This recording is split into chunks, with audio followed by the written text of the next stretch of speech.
Tangis mama muda di Bangkalan saat dipertemukan dengan bayi yang dibuangnya meneteskan air mata. Misteri ditemukannya bayi berkelamin perempuan oleh warga di meja lapak Pasar Tanah Merah, Bangkalan pada Jumat tanggal 4 Januari tahun 2024 petang akhirnya terkuak.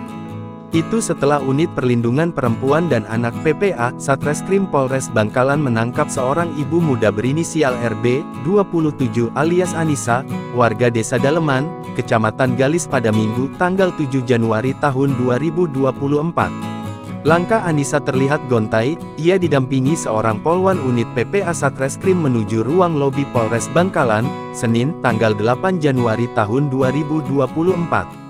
Perempuan yang berprofesi sebagai asisten rumah tangga itu tetap berupaya tegar, namun wajahnya perlahan memerah dan air matanya mulai berlinang ketika mengetahui bayinya meneteskan air mata saat dirawat di IGD RSUD Syamrabu Bangkalan. "Saat itu saya tidak sempat berpikir panjang, pikiran kalut," ungkap Anissa kepada Tribun Madura sambil mengusap kedua matanya yang mulai tampak sembab. Di hadapan Kapolres Bangkalan, AKBP Febri Ismanjaya, Anissa bahkan mengaku tidak sempat melepas gelang identitas bertuliskan, "Mi Anissa, Ten Mo Ipul," geger. Begitu turun dari bis, ia meletakkan begitu saja bayinya, sekitar pukul 17.30 waktu Indonesia Barat saat kondisi pasar sedang sepi. Febri menjelaskan, tersangka Anissa melahirkan secara normal di bidan Farida Hajri yang beralamat di Jalan Nyamplungan nomor 43 Ampel, Kecamatan Semampir, Kota Surabaya. Tersangka kemudian memaksa pulang dari tempat bersalin tanpa menunggu keluarganya datang.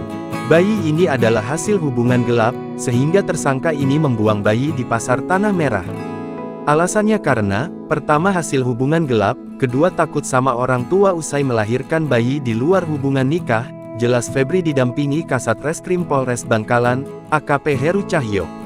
Tersangka Anissa merupakan janda dengan satu anak, bayi yang dilahirkan itu merupakan hasil hubungan gelap bersama pacarnya, Ipul. Saat ini pria tersebut sedang menjadi buruan Satreskrim Polres Bangkalan. Untuk pacarnya, nomor ponsel sudah tidak aktif. Namun kami terus melakukan pengejaran. Kondisi bayi saat ditaruh di pasar sudah berusia 3 hari setelah melahirkan, tegas Febri. Seperti diketahui, bayi mungil itu dikirim ke IGD Syamrabu Bangkalan setelah sempat mendapatkan perawatan di Puskesmas Kecamatan Tanah Merah. Bayi dengan kulit sawo matang itu memiliki tinggi 48 cm, dan berat badan 27 ons.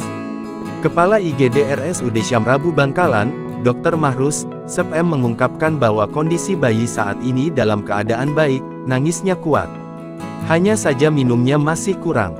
Keberadaan bayi itu juga dalam pengawasan Kasih Perlindungan Anak dan Lansia Dinas Sosial Kabupaten Bangkalan, Nurul Fauziah. Tersangka Anissa terancam kurungan pidana selama 5 tahun penjara. Sebagaimana dirumuskan dalam Pasal 77B Junto Pasal 76B Undang-Undang RI Nomor 23 Tahun 2002 tentang Perlindungan Anak atau Pasal 308 KUHP. Download Tribun X sekarang, menghadirkan lokal menjadi Indonesia.